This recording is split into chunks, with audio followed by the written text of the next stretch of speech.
Well, after the war, my dad built Moore Lumber Company. So he built a sawmill and a dimension plant in Iron River, Michigan. Well, I worked at my dad's when I was 10 years old, cutting grass and feeding lumber into the 820 planer. It came time for me to graduate from high school. At that time, St. Norbert College just went coeducational, so they had 128 girls there. So I graduated with a degree in botany. And I said, what the hell am I going to do with a degree in botany? But I didn't want to teach, and I didn't want to go into research. But I always wanted to go into the wood business. First place I went was to Golden Lake, where they had their summer camp. And that's where I learned how to cruise timber and scale logs and scale pulpwood, knew the different species of wood. And I went down to a Butterfield Employment Agency and signed up for a job. And they said, well, we got a guy at Petersville Lumber. They're looking for a lumber guy. So they sent me over there. So I went over and met Jim Madison and his partner. They said to me, well, what can you do? So I told them, I'm a graduate of St. Norbert's. I'm a graduate of University of Michigan. You know what I mean? Blah, blah, blah, blah, blah. Well, we asked you what you could do, kid. I said, well, what are you looking for? They said, well, we need a lumber salesman. They gave me the job behind the counter. I started selling lumber. They gave me $450 a month, plus 1% of my sales. The first month, my sales commission was $1,000. Joe Myers, and he owned Amazon Lumber Company. And he said, I heard about you. He says, I got a sawmill up in Amazon, Michigan. Nothing doing too good. But he said, I'd like to sell that plant. But I need somebody to take over. And I said, I'll tell you what, I'd like to take the job, but I'd like, my dad's retired. If I could get my dad to come and he would run the plant in the office, and I would take care of the log buying and running the sawmill and running the dimension plant. So there was a guy by the name of Harry Huffman. I talked to Harry, and he was making truck trailer bed flooring, and he needed a sawmill to make truck trailer bed flooring. So he sent his number one man up there and that. And Joe Myers put a deal together, and he sold it to Harry Huffman. And I said I would stay for a month or two to help him get started. I went out to the sawmill, and they were live sawing all this lumber. Just live sawing it.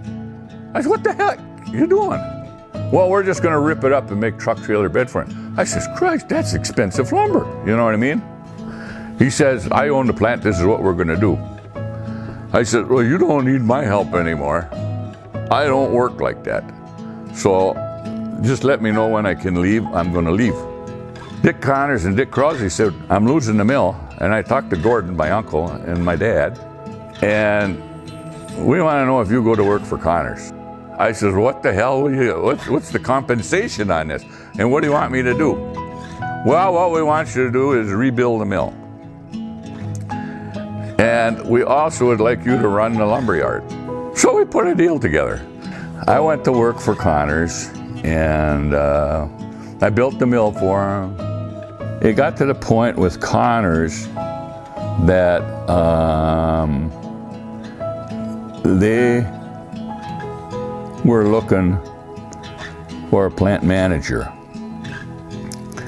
And what they did, they were interviewing some people, and they asked me about it. But what they did, they hired a fella that was of Indian. He was an Indian. He was from the old pit. And they hired him to manage the Leona division. Well, I said to myself, there ain't much more room for advancement unless you want to become a truck driver. So I says, hell, time to move.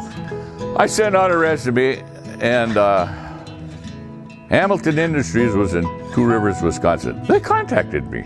They were looking for a wood buyer. And I worked there for quite a few years at Hamilton. And Krause says, Ed Nagel and Land O'Lakes needs somebody to run his plant, handle his sales. Now I was a resident of Land O'Lakes, Wisconsin. I went over and I talked to the paper company. I looked at their pulpwood. And I looked at that pulpwood, and I said, you know, 25% at least of that pulpwood I could cut up and make pellet stock and get some grade lumber. I said to Jim Sweet, I said, hey Jim, I says, you know what I want to do? I want to build a sawmill and a dimension plant and make pre-cut pellet stock. He looked at me and within 3 minutes, he says, you need a partner? I said, you betcha. The thing about ironwood was the people were oriented towards sawmilling. They were pretty good workers. We were on Highway 51 and US 2, which led to Minnesota and Illinois and Wisconsin. And Danny Carullo, he knows he knows the bankers, he knows the area economic development people. So I said, maybe we should talk to him. So we went over and we talked to Dan Carullo. You need a partner? I says, yeah, if you'll handle the financing. Jim and I, we can't rub two nickels together. But I told him we don't want to go into trucking business because there's a heck of a lot of truckers in this area that need work. So we'll use private haulers. We don't want to get in the logging business because I put a circle around Ironwood of 100 miles, and there's 350 loggers in that circle. So I don't need to go in the logging business. Pedal to the metal. Here we go.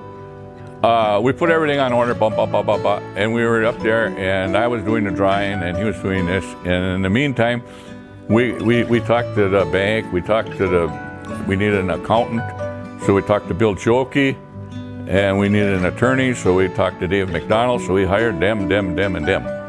All the technology wasn't put together on a lot of this stuff in the machinery business yet, so we had to somehow or another build some of the machinery ourselves. I heard about a guy by the name of Mike Bushy. I gotta say, Mike Bushy, he knows what he's doing. I mean, if you looked at the guy, you'd think he was a caveman. But I mean, this guy knows. He can make anything go. Someone would break down the plant, he could take an inner tube and cut it up and get me going in about 15 minutes. We got the building up, we got the machinery in. We cut the first board on September 1st. Then we decided we should hire some people. So we hired about 7 or 8 guys. And we made sure that the loggers got paid every week. And then I told them, if you need the money, because a lot of them were small loggers, you come to the plant on Friday at 10 o'clock and we'll give you your check. I told our customers before we started that would you send me a letter and tell me how many dollars a year you would buy a pre-cut pellet stock for you? And I had about 20 of them that wrote me letters and said, we'll buy $250,000 worth from you a year. What we wanted to do, we should run it 2 shifts. We could be profitable at 1 shift, but 2 shifts would be a hell of a lot better, see? And I said, what we gotta cut is 3,000 feet an hour and work 8 hours. So you make 24,000 feet in 8 hours, which is basically 2 truckloads. If you're on a 2 shift, you make 4 truckloads. And the sawdust, maybe get a truckload of sawdust a day, maybe get a truckload of chips a day, something like that, you know what I mean? So I went out to a trucking outfits and I got a rate from them for doing the hauling for us. These people, they wrote back and told me how much dollars worth of business they would give us. Well, I took that to the bank. And the bank thought, Santa Claus just came through the door. Hey!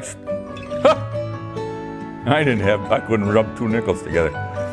We get into production, and the first day, there was one guy who had coveralls on. And we produced 7 units of boards. 7. The guy says to Jim and I, says, I'm pooped. He says, I don't know if I can do this. And Jim looked at him and says, well, we want to crank it up, and within a month, we want to make 24 units a day. The guy never showed up for work the next day. By the end of September, we decided that we could crank her up and get going 1 shift. So we hired on. I think we hired like 20 people, something like that. That might be off a little bit, and we went to work. We didn't produce 3,000 board feet an hour, but we were doing pretty damn good. We were, and we had to shake the plant down. Like any plant has problems. But after about the first year and a half or so, we had the production up where we wanted it, and we had enough customers that wanted more product. And I had told my customers I would make everything to order. You would have an allocation, you would get so many truckloads a month, no matter what. If anything produced over that, we would sell it on the open market. So every month, I just made a few phone calls and send me 2 truckloads of deck boards, send me 3 truckloads of stringers. It wasn't too hard to sell lumber.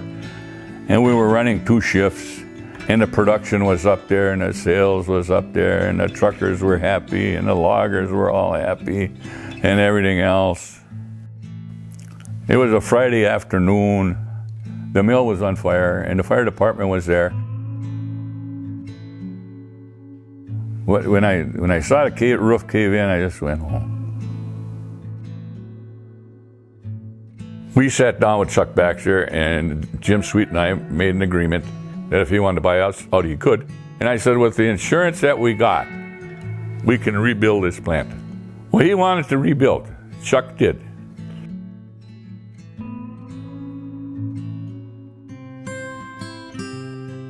You get a unique group of people that work at a sawmill.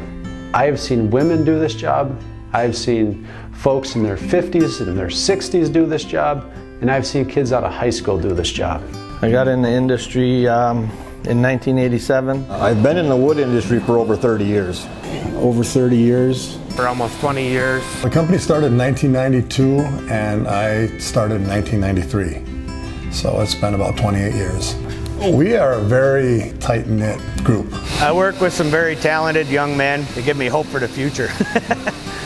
We're given a good environment where we can let people branch out, learn, go beyond their normal comfort and skill levels and take on new things.